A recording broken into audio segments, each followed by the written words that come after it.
It's one of the biggest fails in tech history, Windows Phone. You may think you know the story. Microsoft launches a mobile operating system that was actually beautiful, innovative, and loved by users, only to get crushed by Apple's iron grip on the smartphone market. But contrary to popular belief, Microsoft's problems weren't all down to being late to the smartphone game. And actually, Windows Phone was still winning design awards and earning rave reviews when everything started to fall apart. I'm Jen Kleinhens, and this is Choice Hacking. Today, I'm breaking down the sneaky business and psychology traps that Microsoft and its Windows Phone fell into that ultimately killed the product, and that you could fall for too. To understand why Windows Phone failed, you need to understand why it was successful, at least at first. When Windows Phone launched in 2010, it was genuinely different. At a time when every smartphone company was trying to look exactly like the iPhone, Microsoft threw out the iPhone template and they did something really innovative. You see, the Windows Phone had these dynamic,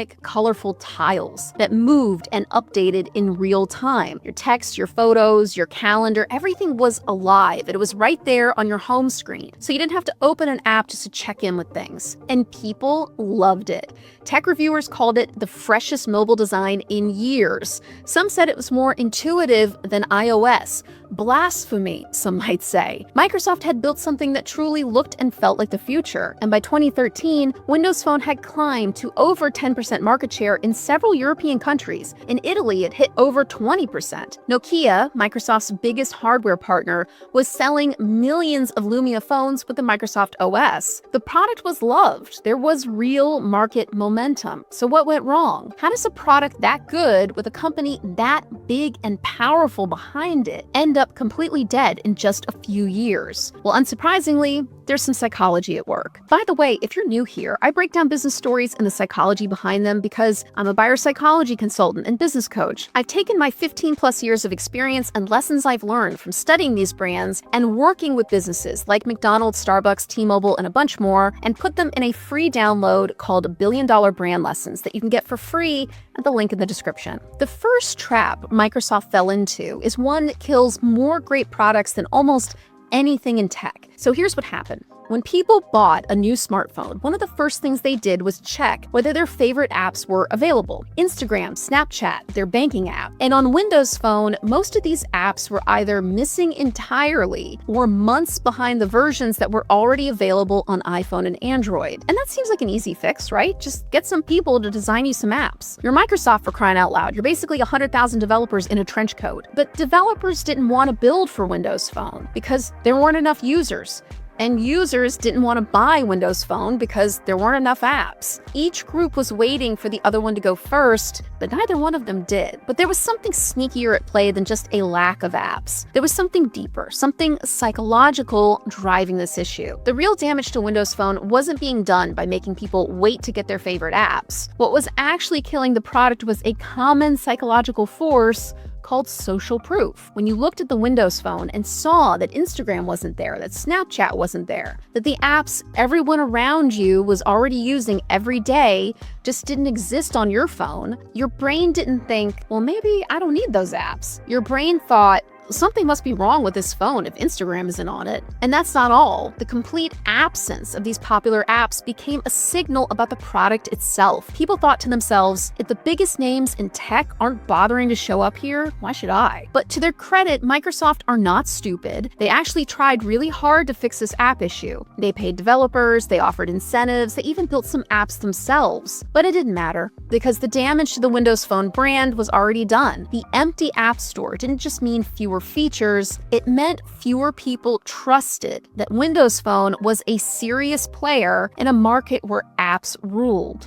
But here's the thing, the app gap alone did not kill Windows Phone. What actually killed it was a second psychological trap, and this one was basically down to Microsoft shooting itself in the foot and then trying to run a marathon on their own shot foot. But before we get into all of that, my analytics tell me that only 4% of the people watching this video are subscribed to my channel. I drop videos like this one about the psychology behind business a few times a week, so if you're enjoying this one, I'd be super grateful if you could take less than 3 seconds, drop a like on the video, and subscribe. In 2013, Microsoft did something dramatic. They bought Nokia's entire phone business for over $7 billion. Now, at the time, Nokia was making the vast majority of Windows phones being sold worldwide, because just to make it clear, the Windows Phone wasn't a physical phone, it was an OS, an operating system, that ran on different models of phones. So it made logical sense for Microsoft to buy Nokia. They thought, if we own the hardware and the software, we can control the whole experience,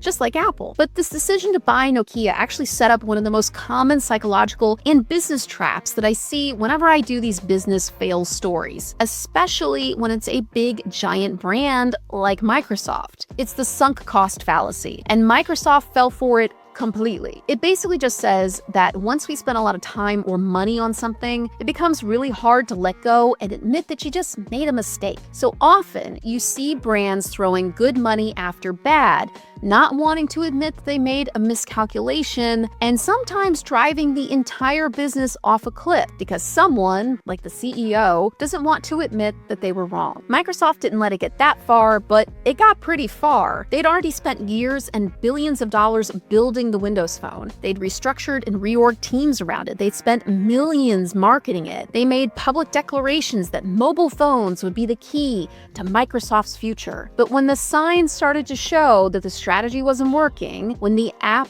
gap wasn't closing, when market share was stalling, when developers kept ignoring the platform, Microsoft didn't step back and ask, is this still the right thing to be doing? Instead, they, like so many of the other brands that I talk about on this channel, doubled down. They spent $7 billion more dollars, because when you've already spent billions, your brain doesn't really want to accept it might have all gone up in a puff of smoke. The more we're invested in something, especially publicly, the harder it becomes to just walk away, even when walking away is clearly the right thing to do. But Microsoft wasn't just throwing money at the problem. They were reorganizing their entire company around it. Then CEO Steve Ballmer restructured Microsoft specifically to support the devices and services strategy that Windows Phone was supposed to anchor. Thousands of people's jobs, roles, and priorities were reshuffled. The higher the investment went, the harder it became to admit that the bet just wasn't paying off. Now, here's the point in the story where bad things start to get worse. Because while Microsoft was pouring resources into a struggling platform, something bigger was happening in the market as a whole that made everything worse. And it's down to a psychological force so powerful that once it kicks in, it is nearly impossible to reverse. It's called the network effect. And if you had to pick just one thing that ultimately killed Windows Phone, this is probably it. The network effect is simple, and you've probably experienced it even if you weren't consciously aware that it was happening around you. Basically, a product becomes more valuable the more people use it. You see this a lot in social media. Facebook didn't become valuable to people until all your friends were using it. The same thing with Twitter and Instagram, and to a certain extent TikTok. In Microsoft's case, they needed more apps to attract more users to attract more developers. It's like a loop that feeds itself. By 2013, iPhone and Android already had their own network effects working for them. Developers built for iOS and Android first because that's where the users were. Users chose iOS and Android because that's where the apps were. And every single day, that network reinforced itself. And that's what Windows Phone needed, its own network effect. But the thing about a network effect is that creating one is one of the hardest things to do in business, because you're not just competing against a product, you're competing against ingrained user behaviors and habits, and changing those is incredibly difficult because of something called default bias, which describes our tendency to stick with kind of the way that we're already doing things, or the way that things are presented to us. You might also call this a form of status quo bias. Most of us just don't want to try something new when what we're already using is working well enough. The risk of a new behavior that may or may not pay off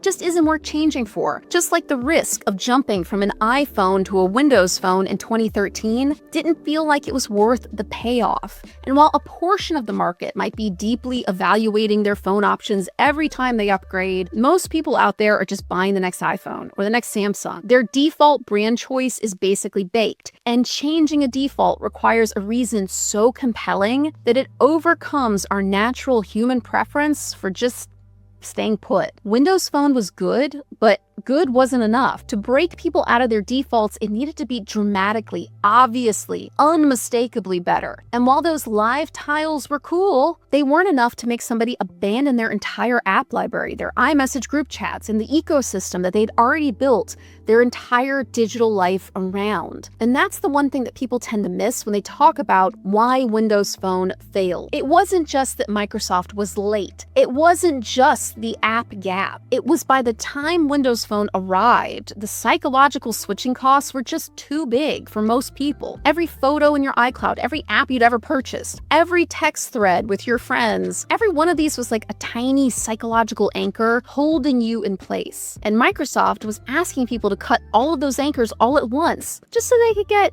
some pretty tiles. By 2015, Windows Phone's global market share had fallen below 3%. Maybe good enough for a smaller business, but not for the mighty Microsoft. In 2017, Microsoft's new CEO at the time, Satya Nadella, pulled the plug without much fanfare. The company wrote off the Nokia acquisition almost entirely, which at the end of the day was $7.6 billion wasted. But here's what makes this story so important and why, if you run a business, no matter its size, you need to pay attention to big, messy brand fails like this one, because they teach us something universal about how people think and act and behave. Not just buyers, but the people who make up these organizations. Microsoft didn't fail because they built a bad product. They built a genuinely good, interesting, innovative product. They failed because they fell into a series of common but preventable psychological traps. The same traps that can and do trip up businesses of every size,